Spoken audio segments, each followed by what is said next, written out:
¿No hay dudas? Bueno. Bueno, entonces vamos a continuar con el tema de compuestos iónicos. Les voy a compartir.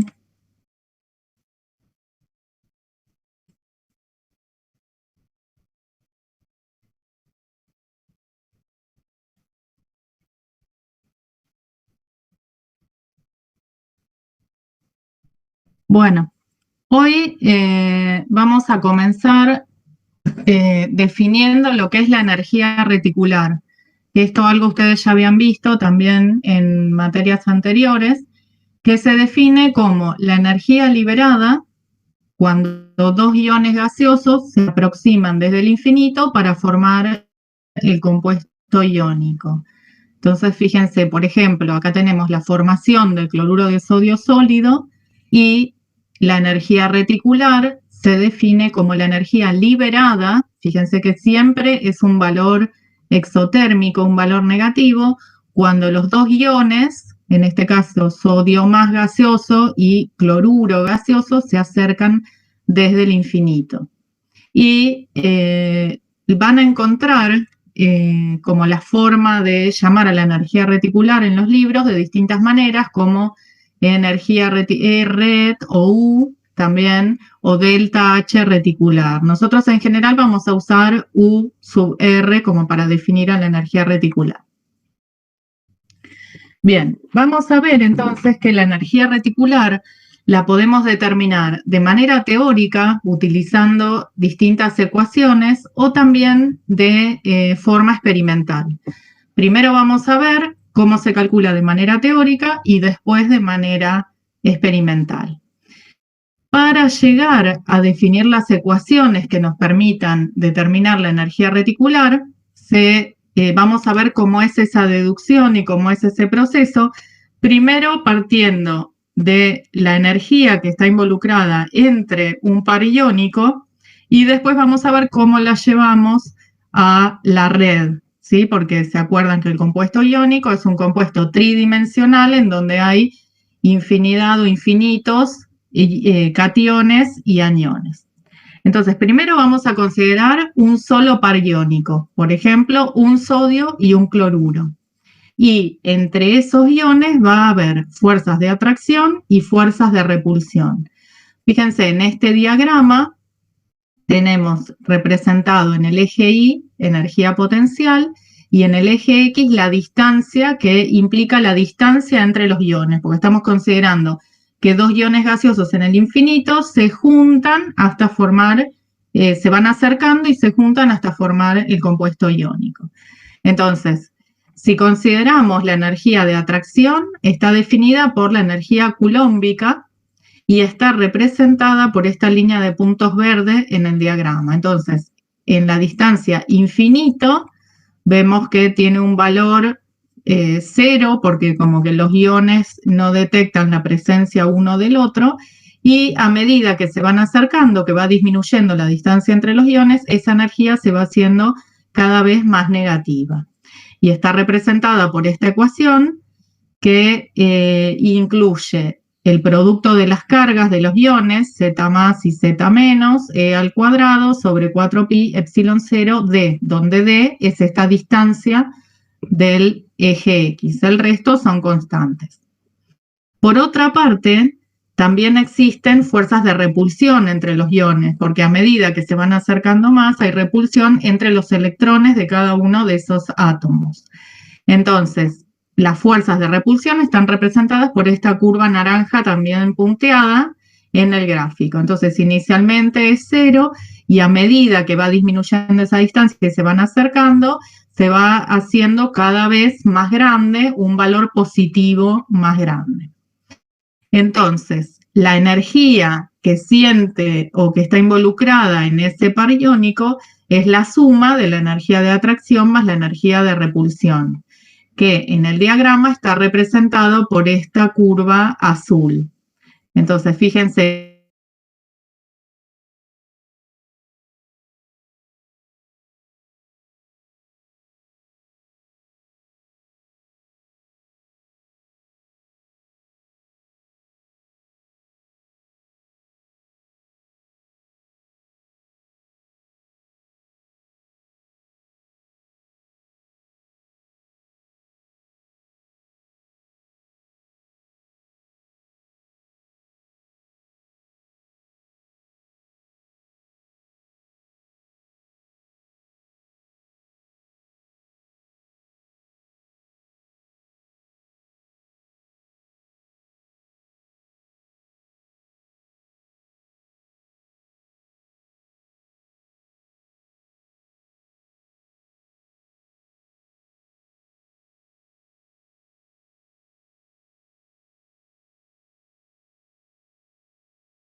a ver cómo se le puede asignar un número cuando tengamos que calcular la energía reticular. Bien, entonces tenemos que la energía reticular tiene esta forma matemática y en el mínimo de esta curva la expresión toma esta forma, ¿sí? En donde queda un término de 1 menos 1 sobre n, y esto se llama como un factor de corrección, que en realidad no tiene demasiada implicancia en el cálculo de la energía reticular. Bien, entonces, fíjense que acá pusimos U0, que sería la energía reticular que queda en el compuesto cuando está en equilibrio, y por lo tanto la distancia esta va a ser D0 porque va a ser la distancia de equilibrio. Hasta acá, en realidad, lo que calculamos es la energía involucrada cuando dos iones solamente se acercan.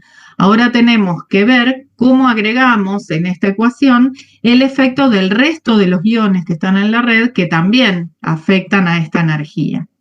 Entonces, para considerar el resto de los iones, lo que se hace es agregar una constante A que se llama constante de Madelung, que tiene en cuenta esas interacciones del resto de los iones que forman parte de la red.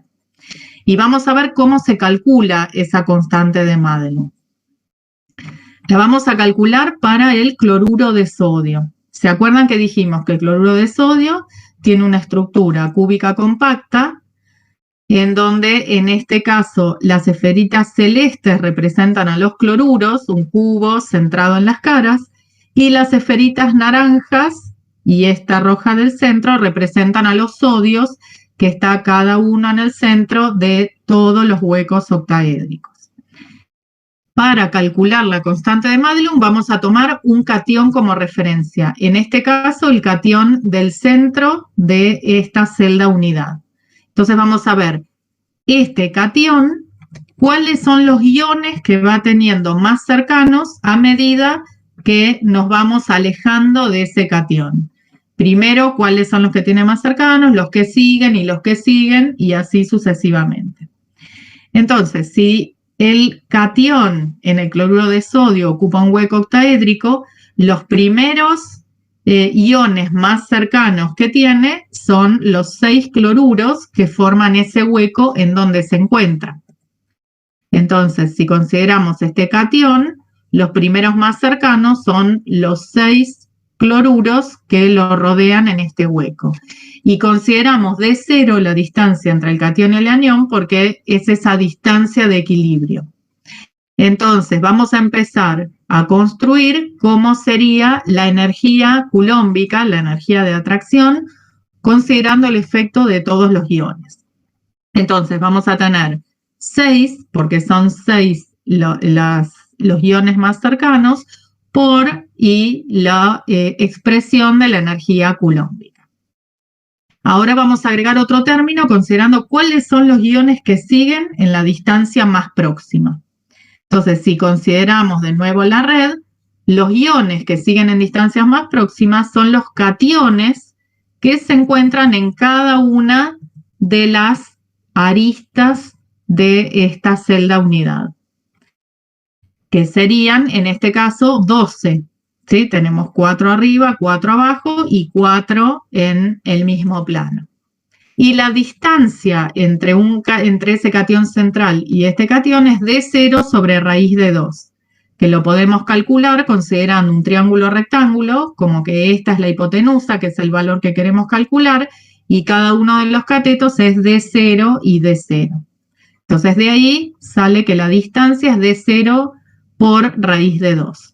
Entonces ahora agregamos un término a la expresión de la energía en donde ponemos 12, porque son 12 esferas, o sea, 12 cationes los que siguen en distancia, y la distancia la reemplazamos por D0 por raíz de 2, porque es la distancia entre estos iones.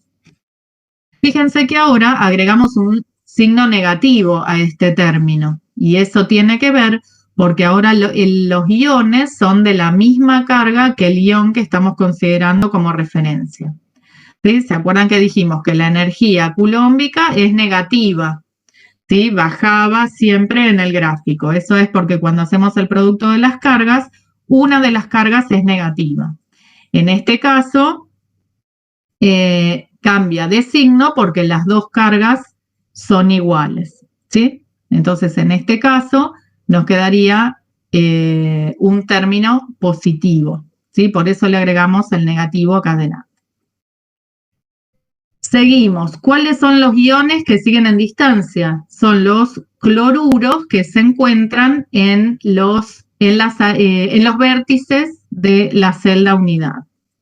Y la distancia entre ese catión y esos aniones es de D0 raíz de 3. Para calcular esta distancia tenemos que considerar dos triángulos rectángulos, como hicimos en el caso del cálculo de la arista en la celda unidad cúbica centrada en el cuerpo, en la unidad anterior, considerando como que esta es la hipotenusa y tenemos un triángulo rectángulo en donde, si esta es la hipotenusa, D0 es una de los catetos y esta diagonal de la base del cubo es otro de los catetos. Y si consideramos otro triángulo en la base, esta diagonal al cuadrado es D0 al cuadrado más D0 cuadrado. De esa manera llegamos a que la distancia es D0 por raíz de 3. Y ahora agregamos otro término, como son 8 los aniones en cada uno de los vértices, ahora agregamos un término 8 por, y la energía coulombic que reemplazamos como D0 por raíz de 3. Y así podríamos seguir considerando cuáles son los que siguen y los que siguen. Entonces, si ahora de esta energía coulombica sacamos factor común estas constantes, 4 pi epsilon 0 de 0, el producto de las cargas, y por e cuadrado, el resto nos queda un término que es una expresión matemática, en realidad es una serie convergente, y esto es lo que denominamos A, la constante de Madelung. Fíjense que A no depende ni de la carga del ion ni del radio del ion, ¿sí? Solamente es una expresión matemática y depende de la estructura cristalina. ¿Por qué? Porque lo que fuimos viendo es cuáles son los iones que están a distintas distancias, alejándonos de ese catión de referencia y considerando las distancias y las posiciones, y eso tiene que ver con la estructura cristalina, pero queda independiente de la carga y del radio del ion. O sea que todos los compuestos iónicos que tengan la misma estructura cristalina van a tener la misma constante de Madelung.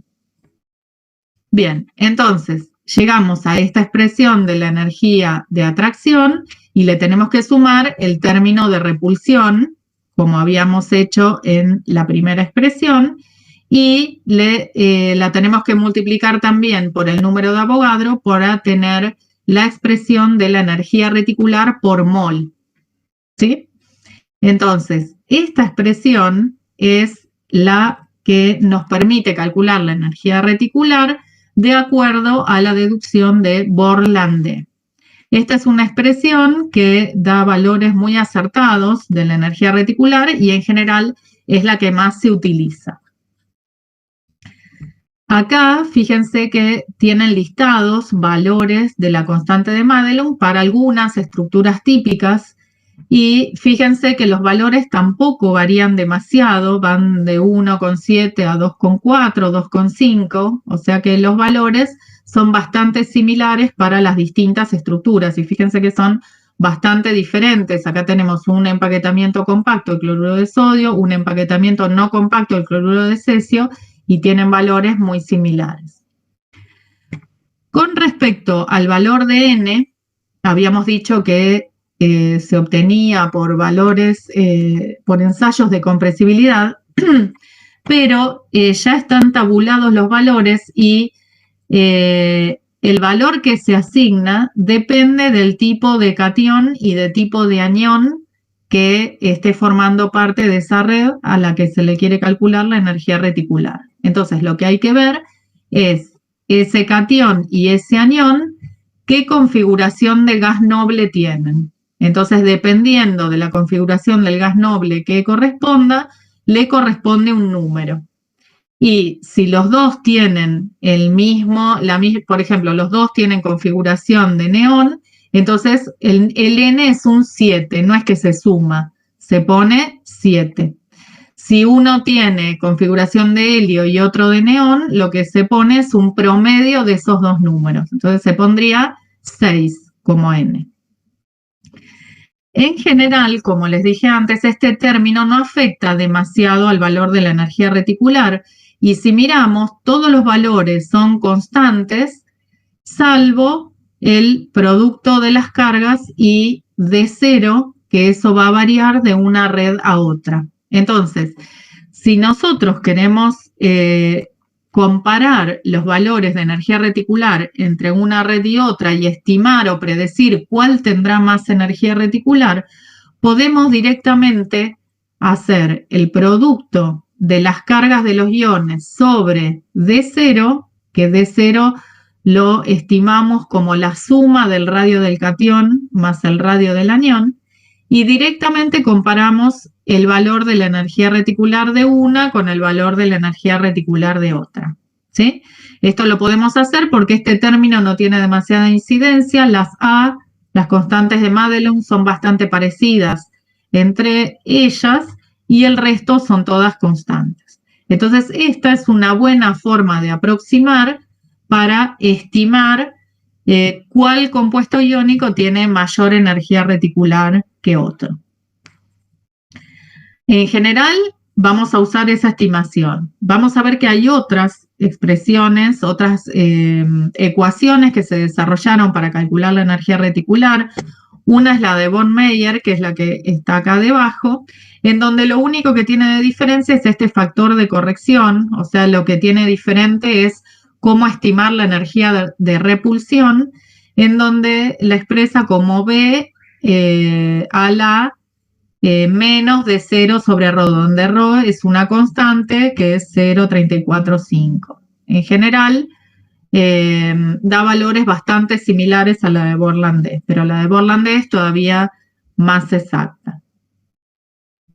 Y otra ecuación que es interesante es la ecuación de Kaputinsky, que en realidad esta ecuación es interesante para usarla cuando no se conoce cuál es la estructura cristalina de un determinado compuesto iónico al que se le quiere calcular la energía reticular. ¿Por qué? Porque en esta expresión a la que llega Kaputinsky no contiene el valor de A, de la constante de Madelung. Entonces se puede calcular el valor sin conocer la constante de Madelung.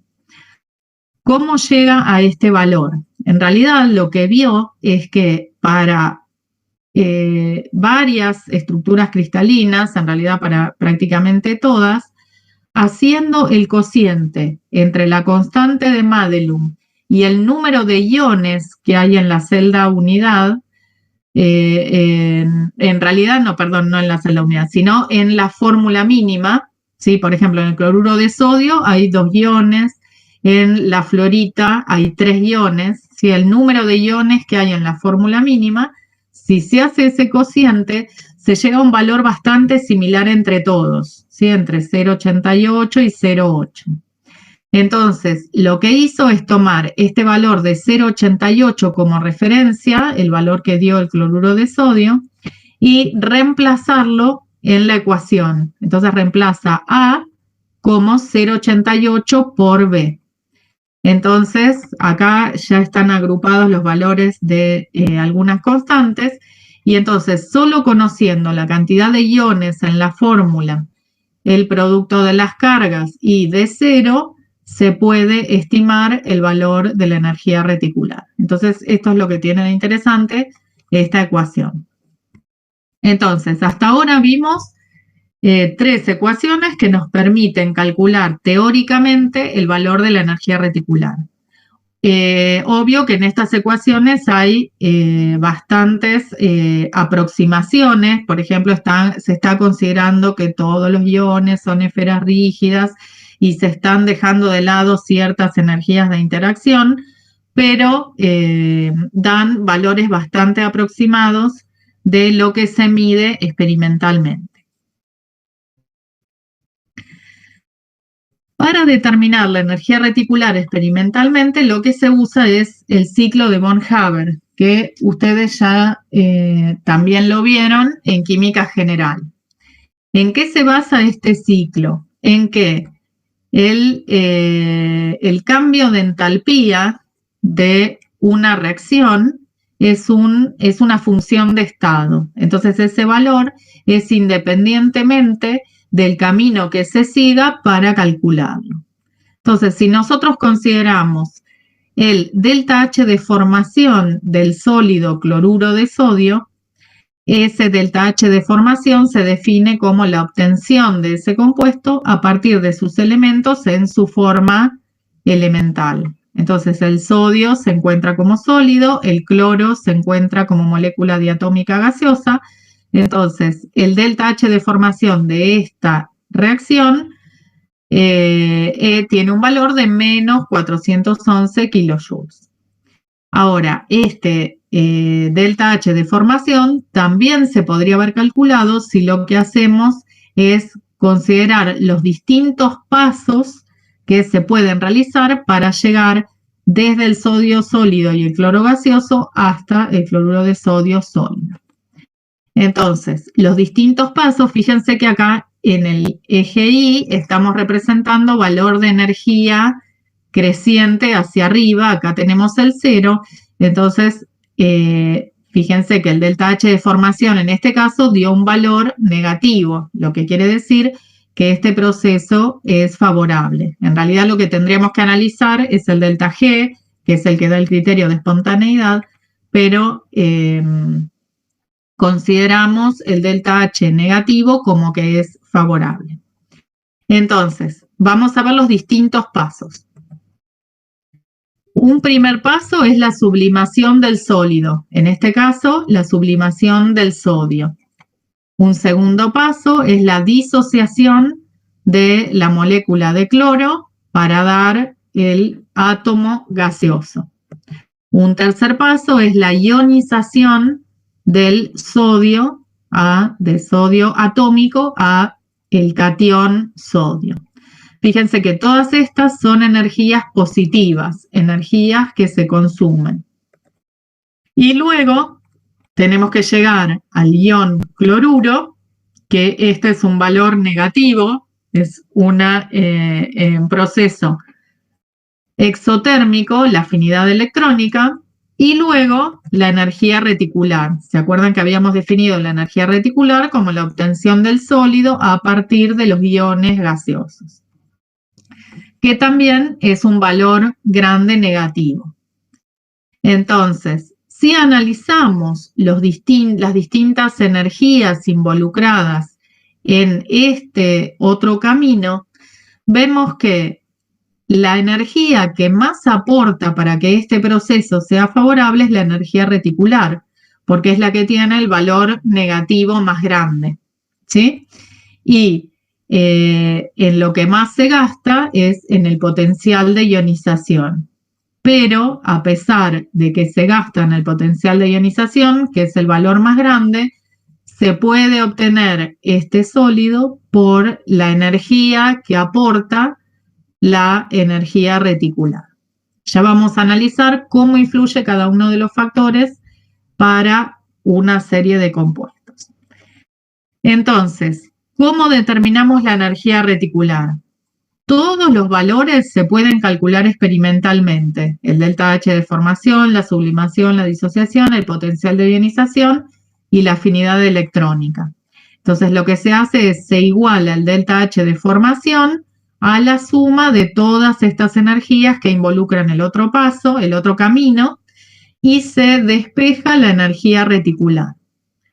La energía reticular no se puede calcular experimentalmente, porque lo que habría que hacer es calentar el sólido y sublimarlo hasta que se obtengan los iones gaseosos independientes. Y eso no se logra, porque si se calienta un sólido iónico, lo que se tienen son cúmulos de iones.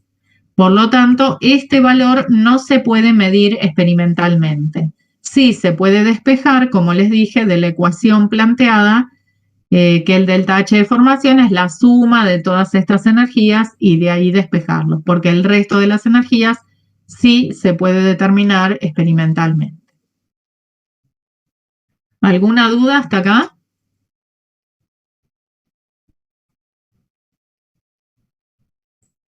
¿No? Bien. Bueno, vamos a continuar entonces. Vamos a considerar ahora, ahí dijimos, la formación del cloruro de sodio da un valor, un delta H negativo, o sea, eso nos da indicio de que la formación de ese compuesto es favorable. Pero, ¿por qué se forma cloruro de sodio como 1 y 1 y no se forma, por ejemplo, sodio cloro 2 o sodio 2 cloro? ¿Sí?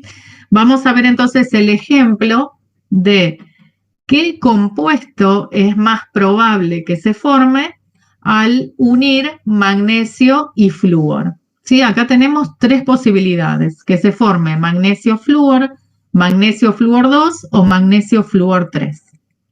Fíjense, tenemos listadas las distintas energías del paso largo del ciclo de von Haber y tenemos acá abajo el delta H de formación estimado. Si analizamos los valores, vemos que tanto el primero, el magnesio flúor, como el magnesio flúor 2, tienen valores de delta H de formación negativos, pero el magnesio flúor 3 tiene un valor positivo. O sea, ¿esto qué nos indicaría? ¿Cuál de los tres es el más probable que se forme?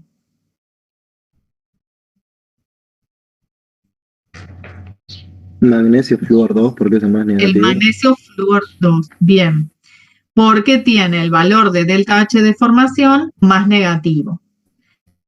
Si lo miramos así, llegamos a esa conclusión, pero vamos a analizar por qué tiene el valor el más negativo y por qué es el más probable que se forme. Y eso lo vamos a contestar si analizamos todas las energías de los distintos pasos para hacer el ciclo por el otro camino.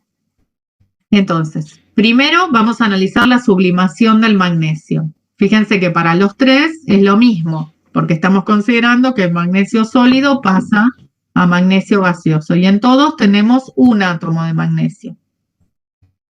Si ahora analizamos la energía del enlace flúor-flúor, que sería la energía, el delta H de disociación del flúor. En el magnesio flúor 2 estaríamos usando la energía de disociación completa, porque lo disociamos y después usamos los dos átomos. En el caso del magnesio flúor usamos la mitad de la energía de disociación y en el caso del magnesio flúor 3 una vez y media de energía de disociación. ¿Sí? Si analizamos ahora la afinidad electrónica, tenemos que la afinidad electrónica era que el flúor tome un electrón. En este caso toma un electrón en el primero, 2 en el segundo y 3 en el tercero. Por lo tanto es una vez, el doble y el triple en el tercero. Hasta ahí, esos tres valores que vimos son bastante similares, o sea, están dentro del orden para los tres compuestos. O sea, que esas energías no son las que tienen más influencia en el resultado final. Las que tienen más influencia son el potencial de ionización del magnesio y el valor de la energía reticular. Vamos a analizar el potencial de ionización del magnesio. Tenemos un valor de 740 para el primero, 2190 para el segundo y 9930 para el tercero. A ver, ¿quién me explica por qué aumenta del primero al segundo, pero aumenta tanto del segundo al tercero?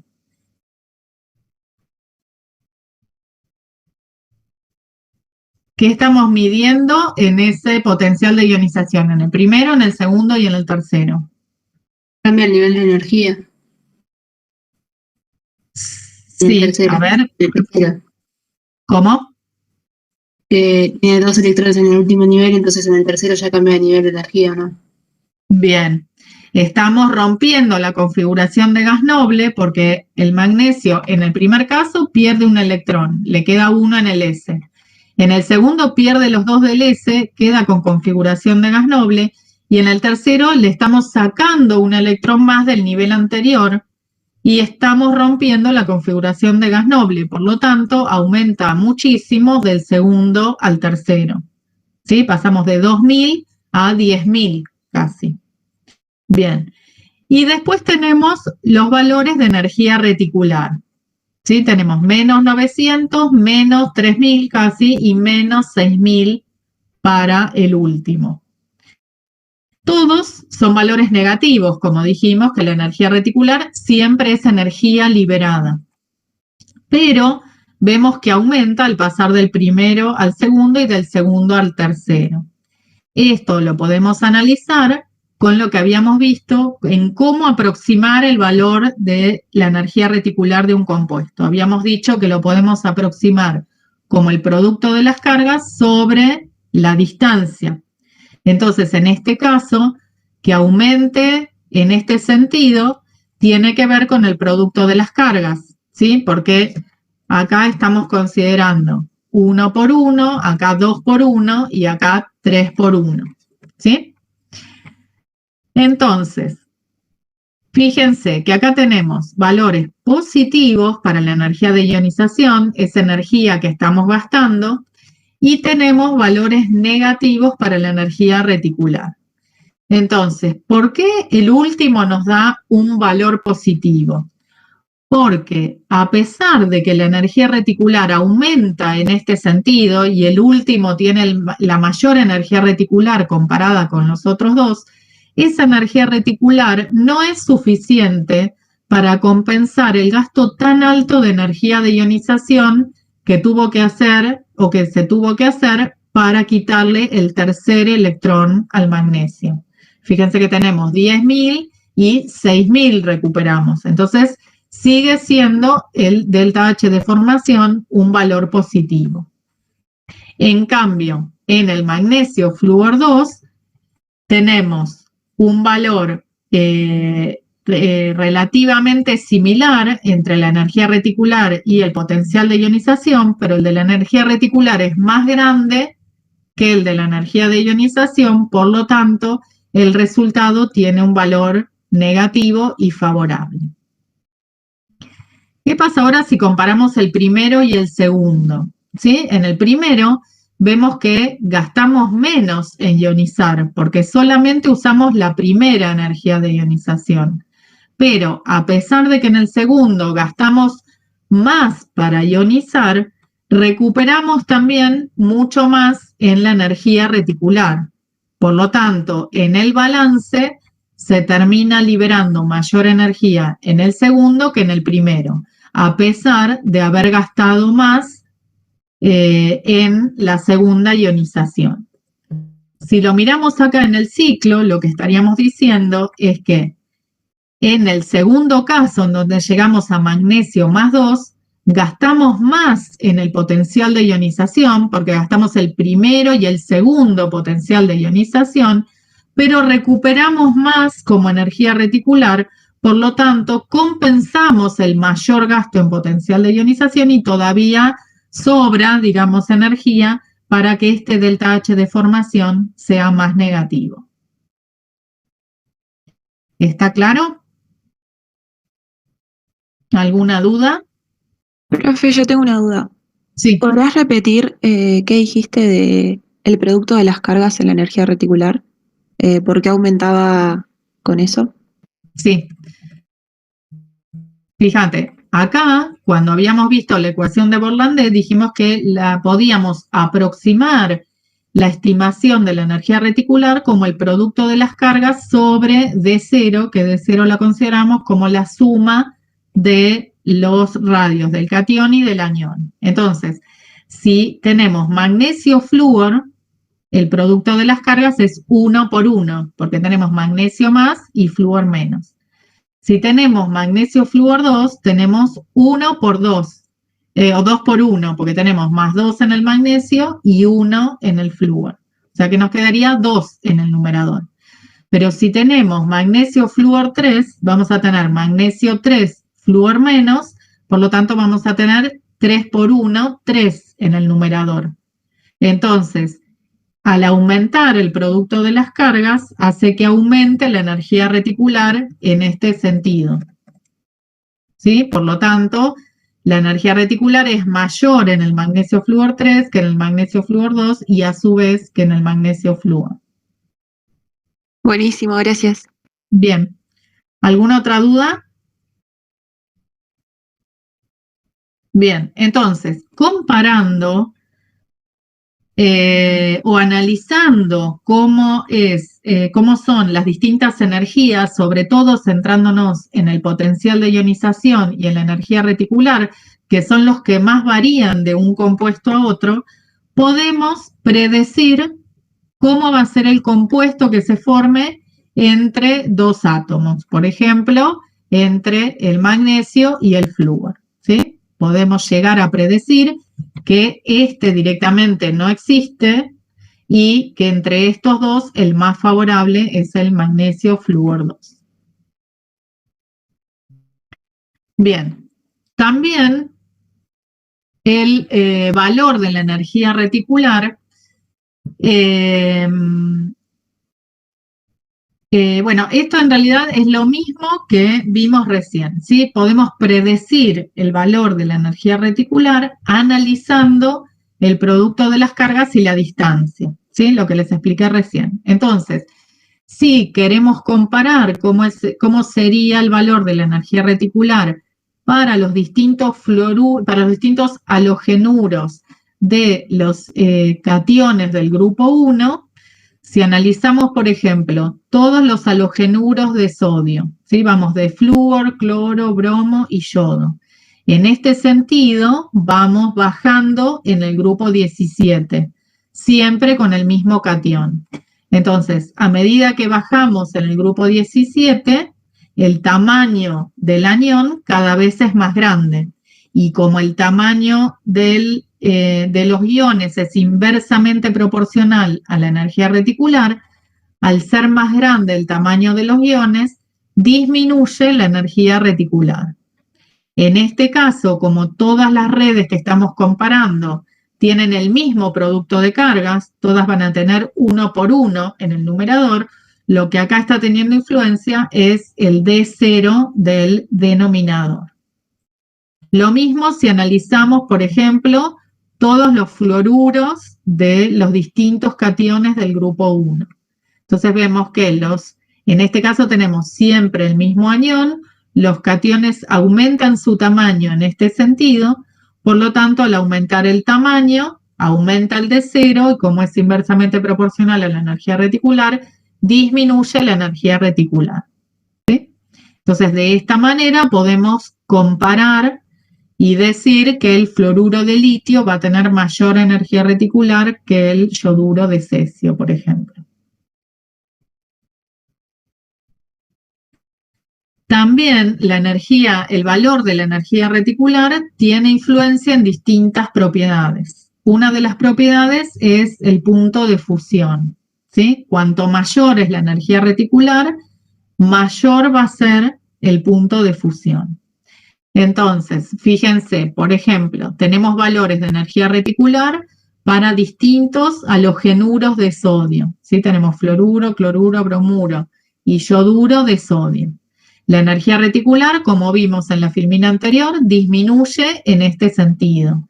Y vemos que el punto de fusión y también el punto de ebullición disminuye en el mismo sentido que la energía reticular, ¿sí? Y esto tiene que ver con el valor de D que aumenta en el mismo sentido. Como es inversamente proporcional a la energía reticular, cuando el D aumenta, la energía reticular disminuye y el punto de fusión disminuye en el mismo sentido. ¿Qué pasa ahora si comparamos redes que no tengan el mismo producto de cargas como en la primera tabla? Ahora acá tenemos fluoruro de sodio y óxido de calcio, en donde en la primera el producto de las cargas es 1 y en la segunda el producto de las cargas es 4, porque tenemos calcio más 2, oxígeno menos 2. Entonces ahora, fíjense que el valor de D es bastante similar entre ellos y el punto de fusión es mucho mayor para el óxido de calcio que para el fluoruro de sodio. Y eso tiene que ver porque la energía reticular del óxido de calcio es bastante mayor que para el fluoruro de sodio, y eso tiene que ver porque en el numerador tiene un valor de 4, cuando en el caso del fluoruro de sodio tiene un valor de 1, ¿sí? Y lo vemos reflejado en este valor del punto de fusión. En general, todos aquellos compuestos que tienen una alta energía reticular, por ejemplo, óxido de aluminio, que si miramos en el numerador tendría 6, porque sería 2 por 3, 6. Óxido de magnesio, que tiene 4, como en el caso del óxido de calcio. Óxido de circonio. Son todas redes que tienen una alta energía reticular. Y los compuestos, cuanto mayor energía reticular tienen, más estabilidad térmica tienen. O sea que a medida que se los calienta o que aumenta la temperatura a la que están expuestos, mantienen más sus propiedades y no se deforman. Entonces, por eso, los compuestos que tienen una alta energía reticular se utilizan como materiales refractarios, ¿sí? Por ejemplo, para hacer ladrillos para las paredes de los hornos, en donde están sometidos a muy altas temperaturas, ¿sí? Y también los silicatos, que los vamos a ver en la unidad que sigue, que son compuestos covalentes, ¿sí? Entonces, por eso, estos compuestos son ejemplos de algunos materiales refractarios. El tener una alta energía reticular también hace que sean materiales menos permeables a los gases, ¿sí? Si tenemos un compuesto iónico con una alta energía reticular, impide que los gases lo atraviesen, porque hay grandes fuerzas de unión entre los iones. Entonces, son materiales con menos permeabilidad, con menos facilidad a que los gases pasen a través de ellos. Otra propiedad que está relacionada con la energía reticular es la dureza, ¿sí? La dureza se define como la resistencia a un sólido a ser rayado, ¿sí? Se mide con una punta y se lo raya, y cuanto menos se deforme o se arruine ese sólido, menos dureza tiene. Se mide la dureza, una de las formas de medirla es en la escala de Mohs, donde 10 es el valor más alto, el diamante, ya vamos a ver que es uno de los elementos que tiene mayor dureza, de los elementos que tiene mayor dureza, y el talco, que ustedes vieron cómo es la consistencia del talco, tiene un valor de 1, ¿sí? Es un valor muy bajo. Entonces, si comparamos en este caso redes que tienen el mismo producto de cargas, porque son todos óxidos de elementos del grupo 2, o sea, todos tienen 2 por 2 como numerador, y en lo que varía es en el valor de D. Entonces, a medida que aumenta D, disminuye la energía reticular, por lo tanto, disminuye la dureza.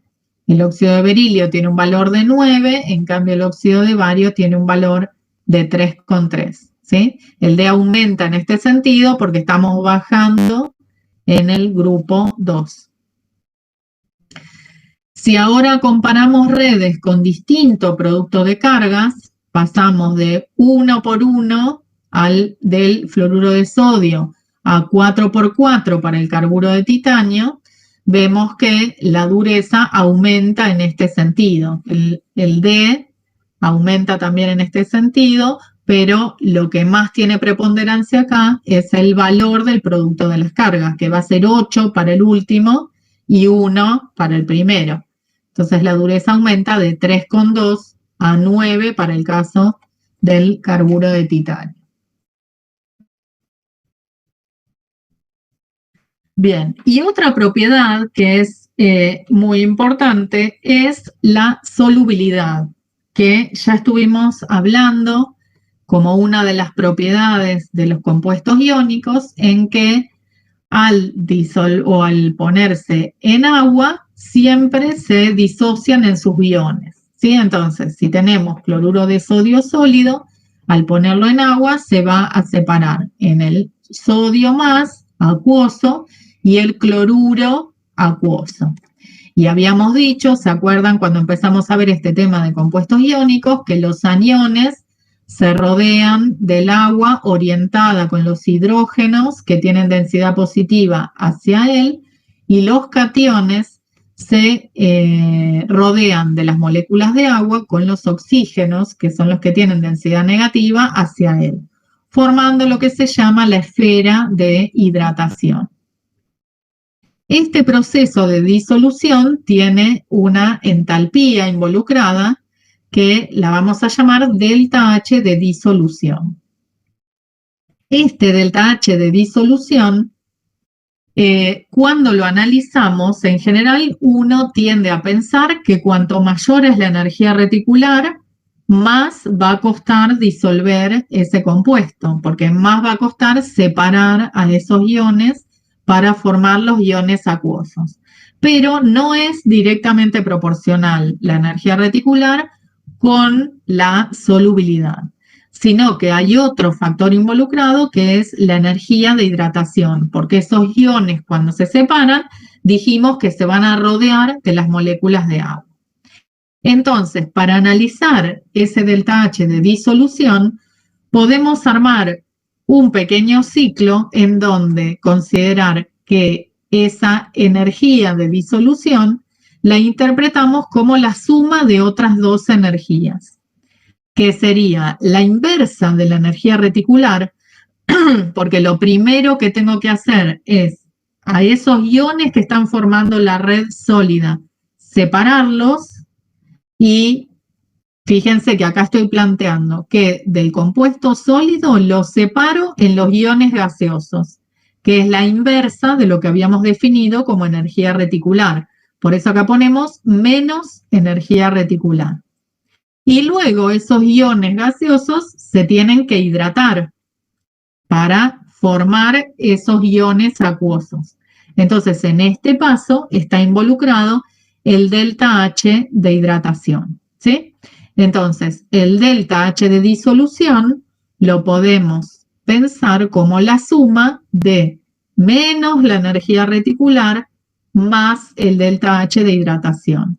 Entonces, dependiendo de cómo sean estos valores, este delta H de disolución va a ser favorable o no.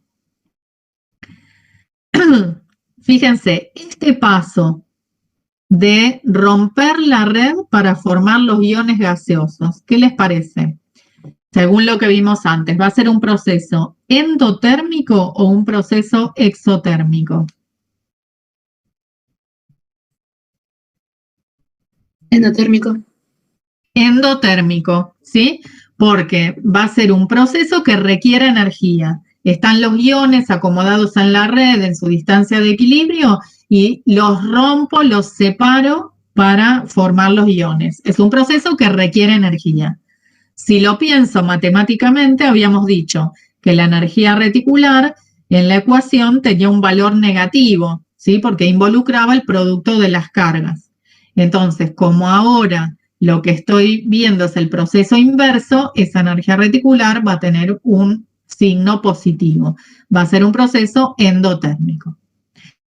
Y el delta H de hidratación tiene un valor negativo, esa energía que se libera cuando los iones se rodean de ese soluto polar, que en este caso, que el que estamos considerando es el agua. Entonces, si el delta H de hidratación tiene un valor, en realidad un valor absoluto mayor que la energía reticular, este proceso, este delta H de disolución, va a ser un proceso exotérmico. El delta H de disolución va a ser un valor negativo. Pero si la energía reticular tiene un módulo mayor que el delta H de hidratación, este delta H de disolución va a tener un valor positivo, ¿sí? Va a involucrar un proceso endotérmico. Entonces, por eso decíamos que no necesariamente, dependiendo del valor de energía reticular, podemos predecir si un compuesto va a ser soluble o no en agua. En realidad, cuando analizamos si un proceso va a ser espontáneo o no, lo que tenemos que analizar es el signo del delta G, de la energía libre de Gibbs, como también habían visto en química general. Si el delta G, en este caso del proceso de disolución, es menor que 0, es negativo, ese compuesto iónico es soluble. Si el delta G es positivo, ese compuesto iónico no va a ser soluble. El delta G involucra el cambio de entalpía, el delta H, menos T por el cambio de entropía, menos T por delta S. Entonces ahora vamos a ver cómo influye cada uno de esos dos factores termodinámicos, el delta H y el delta S, en el valor del delta G. ¿Cuál contribuye a que sea soluble y cuál no? Entonces, el delta S de disolución siempre es positivo cuando se produce ese proceso de disolución. ¿Por qué siempre es positivo?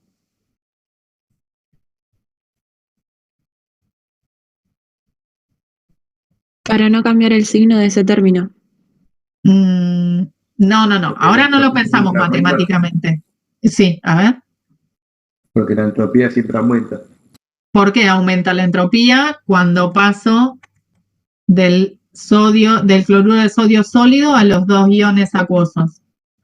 Aumenta el desorden. Aumenta el desorden, muy bien. Entonces, en este proceso, siempre el delta S es positivo, porque aumenta el desorden cuando paso de reactivos a productos. Entonces, si este delta S siempre es positivo, siempre este término va a ser negativo, porque la temperatura siempre es positiva, porque está en Kelvin. Por lo tanto, siempre este término ayuda a que el delta G sea negativo, por lo tanto, siempre es favorable. Entonces, el que va a ser determinante va a ser el delta H de disolución. Entonces dijimos que este delta H de disolución puede tomar valores positivos o negativos según sean los valores del delta H de hidratación y de la energía reticular, como les expliqué recién. El delta H de hidratación es negativo, la energía reticular es positiva. Siempre que el delta H de hidratación tenga un número más grande que la energía reticular, ese valor de delta H de disolución va a ser negativo, por lo tanto, ese compuesto va a ser soluble. ¿Sí? Siempre que el valor absoluto del delta H de hidratación sea mayor que el de la energía reticular. Hay casos en que el compuesto es soluble, aunque el delta H de hidratación sea menor que el valor de la energía reticular. ¿Cuándo se puede dar eso?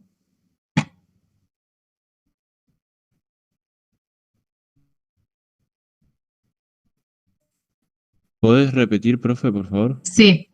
Dijimos que mientras el delta H de disolución sea negativo, siempre ese compuesto va a ser soluble, porque los dos términos van a ayudar a que el delta G sea negativo, por lo tanto, que ese proceso sea espontáneo. Hay casos en que, a pesar que el delta H de disolución sea positivo, de todos modos, ese compuesto siga siendo soluble. ¿En qué casos se puede dar eso?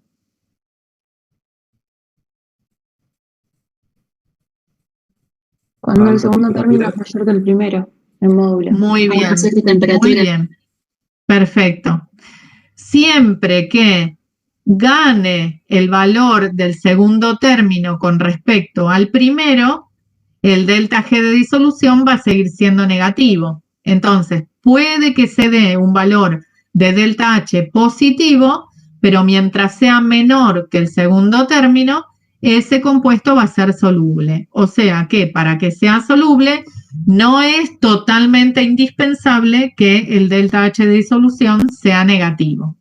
¿Sí? Si el delta H de disolución es negativo, seguro va a ser soluble. Si el delta H de disolución es positivo, va a ser soluble si ese valor es menor al segundo término. Si el valor es mayor al segundo término, no va a ser soluble.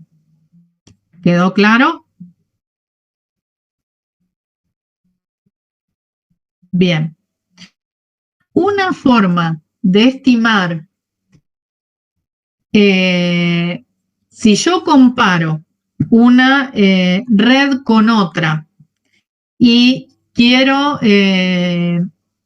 determinar cuál sería más soluble que la otra, si estoy tratando con redes que tengan el mismo producto de cargas, o sea que sean todas 1 por 1 o todas 2 por 2, como vimos en alguna de las tablas, en general hay una regla que podemos seguir, que si el tamaño de los iones es bastante diferente entre sí, o sea que el catión sea mucho más chico que el anión, en general esos compuestos son solubles. Y si el tamaño de los iones es bastante similar entre ellos, en general esos compuestos no son solubles o son menos solubles. ¿Cómo podemos pensar esto? A ver, para escribir voy a dejar de compartir esto y voy a ir a una pizarra, así les escribo algo.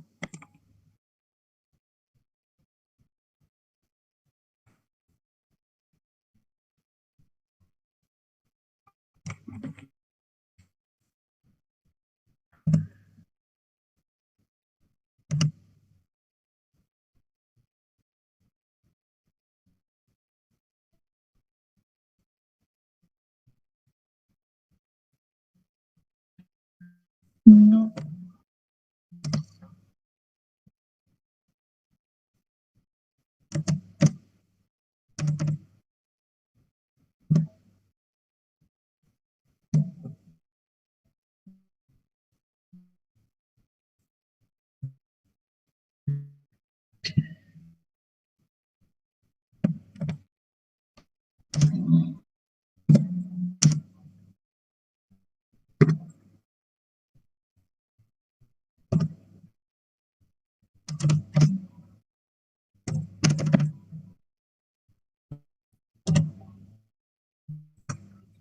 ¿Se ve lo que escribí?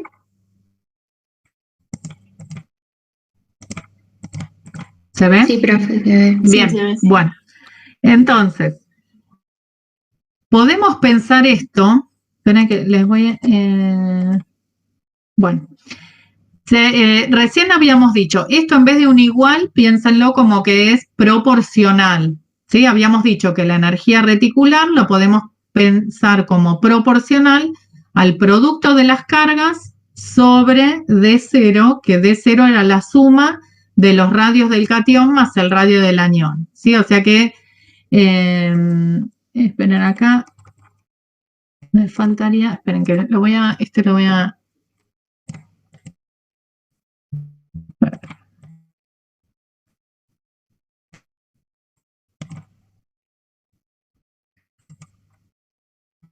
Esperen que lo voy a escribir de vuelta para que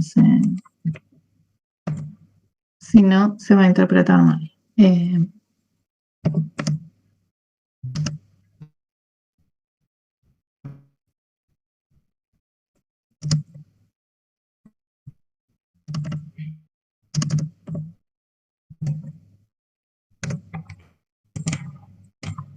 Ahí está.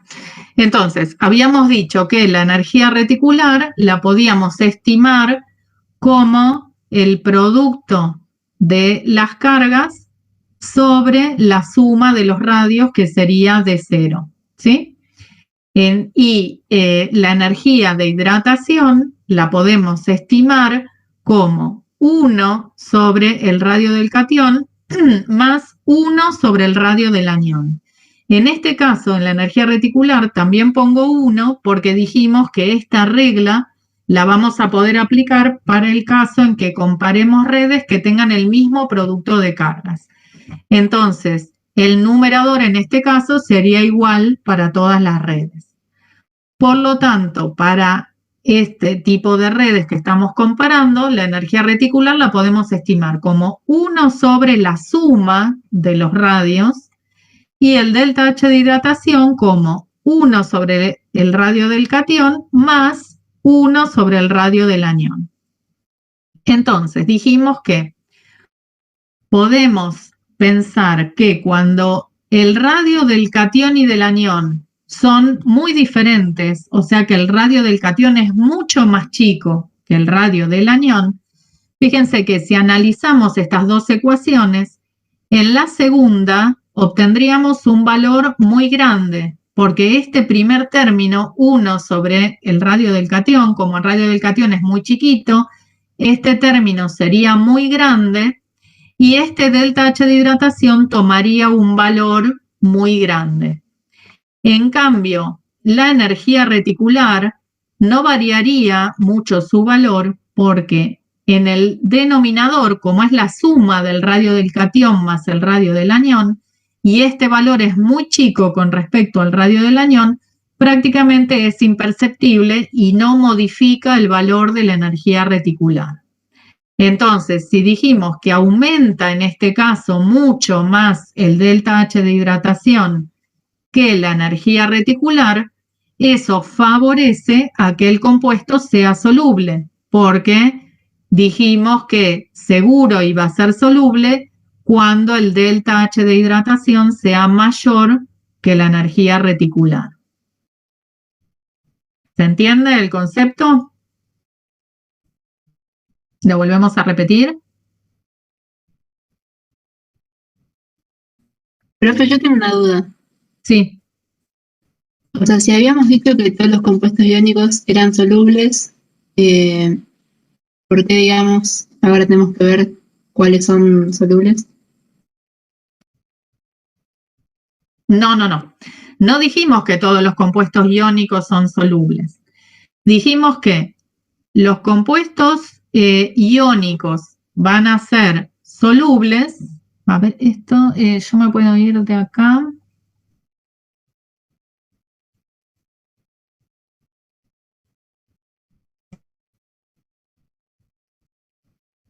Ahí está. Dijimos que un compuesto iónico va a ser soluble cuando el delta G de disolución sea negativo. O sea, va a ser soluble siempre que el delta H de disolución sea negativo o el delta H de disolución sea positivo pero menor que el término T por delta S, para que el delta G siga siendo negativo. Hay compuestos iónicos que no cumplen eso, que el delta H de disolución es mayor y por lo tanto son insolubles. ¿Sí? No siempre son solubles. Lo que yo ahora les estoy dando es, si uno quisiera analizar si un compuesto es soluble o no, tendría que buscar valores de delta H de disolución y delta S de disolución en tablas, calcular el delta G y ver si da negativo es soluble y si da positivo es insoluble. En general, nosotros no vamos a ir a buscar los valores a las tablas, sino que vamos a tomar criterios como para pensar y para deducir si ese compuesto va a ser soluble o si un compuesto va a ser más soluble que otro, ¿sí? Entonces, lo que yo les voy a dar es algunas reglas. Por ejemplo, esto que les estoy comentando es una regla que se sigue, que si yo quiero comparar dos compuestos iónicos que tengan el mismo producto de cargas, en general, aquellos compuestos que tengan el radio de los iones más diferentes van a tener tendencia a ser más solubles que aquellos que tengan el radio de los iones más similares. Y eso se explica por lo que les mostré en la pantalla recién, en cómo depende la energía reticular y el delta H de hidratación del tamaño de los iones, ¿sí? Como el delta H de hidratación depende como 1 sobre el tamaño del catión más 1 sobre el tamaño del anión, cuando el tamaño del catión es muy chiquito, hace que aumente mucho la energía, el delta H de hidratación con respecto a la energía reticular, y al aumentar mucho el delta H de hidratación con respecto a la energía reticular, favorece a que el delta H de disolución sea negativo y por lo tanto a que el compuesto sea soluble. ¿Sí? Y en general, cuando los tamaños son similares, no aumenta tanto el delta H de hidratación con respecto a la energía reticular y hace que no tenga tanta tendencia a ser soluble. ¿Está? Profe, yo tengo una duda ahí con Sí. el último recuadro. Sí. Que dice que el delta H de hidratación tiene que ser mayor a la energía reticular en valor absoluto, ¿no? Sí. Eso que al lado dice que es soluble, ¿me está afirmando que si eso se cumple es soluble? Sí. Porque ¿Por qué? Sí. yo me causa duda porque si el delta H de hidratación es mayor a la energía reticular, arriba la cuentita del delta H de disolución me quedaría positiva, ¿no?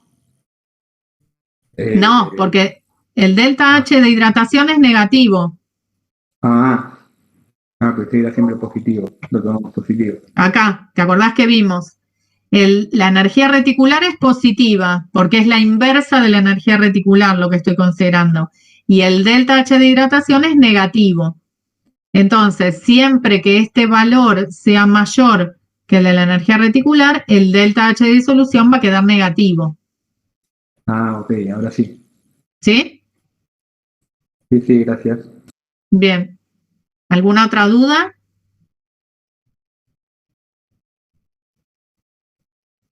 Bueno, entonces, lo que hay que sacar es el concepto de que a mayor energía reticular, el compuesto va a ser insoluble o va a ser menos soluble. No hay que considerar solo el valor de la energía reticular. Hay que tener en cuenta el delta H de hidratación. Entonces, para eso, cuando comparo redes con el mismo producto de cargas, puedo usar esa regla, que a mayor diferencia entre el tamaño de iones, va a ser más soluble y a menos diferencia o a más parecidos va a ser menos soluble. Acá hay una tabla en donde aparecen en general reglas de solubilidad, como para que ustedes recuerden, porque esto también lo deben haber visto en materias anteriores, que en general todas las sales de cationes del grupo 1 y de amonio son solubles. O sea, todas las sales, por ejemplo, carbonato de sodio, hidróxido de litio, sulfuro de amonio, todas las sales que involucren cationes del grupo 1 y amonio son solubles. En general, las sales que contienen nitrato y acetato son solubles. Y después tenemos aniones que son en general solubles, por ejemplo, sales que involucren cloruros, bromuros, yoduros o sulfatos son solubles, salvo halogenuros de plata o de plomo o sulfatos de bario y de plomo. Y los aniones que en general involucran sales insolubles son los carbonatos, los fosfatos y los hidróxidos. ¿Sí? Salvo que estos aniones estén con cationes del grupo 1. Por ejemplo, carbonato de sodio es soluble porque involucra a un catión del grupo 1. Pero en general, todos los carbonatos, todos los fosfatos y la mayoría de los hidróxidos son insolubles. ¿Sí? Esto es como para que tengan o repasen las reglas generales de solubilidad.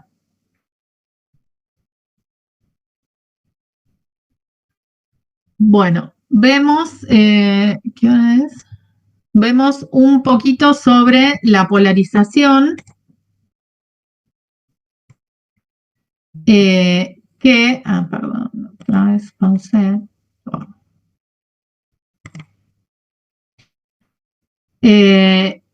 ¿Cómo influye la polarización en las redes cristalinas? ¿Sí? Algo ya habían visto en uno de los audios que les dejé para que escuchen, ¿sí? Entonces, cuando hablamos de polarización, siempre tenemos que tener en cuenta que el catión es el polarizante y el anión es el polarizable. ¿Por qué? Porque la polarización involucra la deformación de la nube electrónica del anión por parte del catión. Entonces, el anión es polarizable porque se deforma y el catión es polarizante porque es el que deforma al anión. Y hay reglas, que las que nosotros vamos a ver son las reglas de Fajans, que nos indican cuándo va a haber más polarización o menos polarización dependiendo del tipo de catión y de anión que estén involucrados en ese compuesto iónico, ¿sí? Entonces, el catión va a ser más polarizante cuanto mayor sea la relación carga sobre radio. O sea, cuanto más cargado sea o cuanto tenga una carga positiva más grande en un radio más chiquito, ese catión va a ser más polarizante. Los aniones van a ser más polarizables cuanto más carga negativa tengan y más grandes sean, porque esos electrones están más alejados del núcleo y eso hace que sea más fácil que el catión distorsione esa nube. Y también va a haber más polarización en los cationes que provengan de elementos de transición, ¿sí? Porque esos elementos de transición están completando niveles D, y se acuerdan que esos niveles D, por lo que habíamos visto en una de las primeras clases, esos electrones en los D son menos penetrantes, están menos tiempo cerca del núcleo. Por lo tanto, al estar más alejados, están menos retenidos y es más fácil que esa nube se distorsione con respecto a las nubes de los elementos representativos. La polarización influye en las propiedades también de los compuestos iónicos. Entonces, vamos a ver que cuanto más efecto de polarización haya en un compuesto iónico, vamos a ver que influye, por ejemplo, en el punto de fusión de esas sales o de esos compuestos. Entonces, siempre que comparamos un compuesto con otro, vamos a tener algo en común como para comparar. Por ejemplo, acá estamos comparando cloruro de berilio y cloruro de litio. Fíjense acá, ojo, que el cloruro de litio es un compuesto iónico, pero el cloruro de berilio no. ¿Se acuerdan que habíamos visto que era un compuesto covalente? Lo vimos en uno de los ejemplos, en el caso de la teoría de orbitales híbridos, me parece.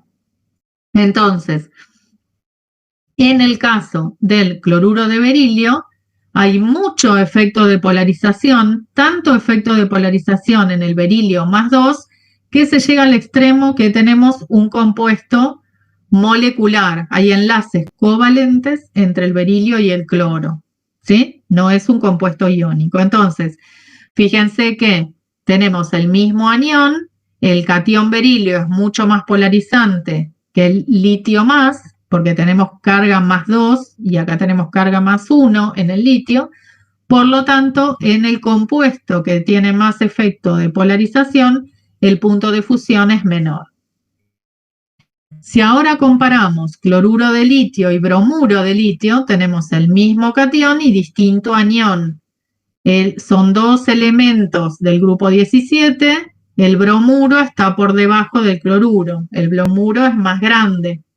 Entonces, al ser más grande, es más polarizable el bromuro que el cloruro, por lo tanto, el punto de fusión es menor en el bromuro de litio que en el cloruro de litio.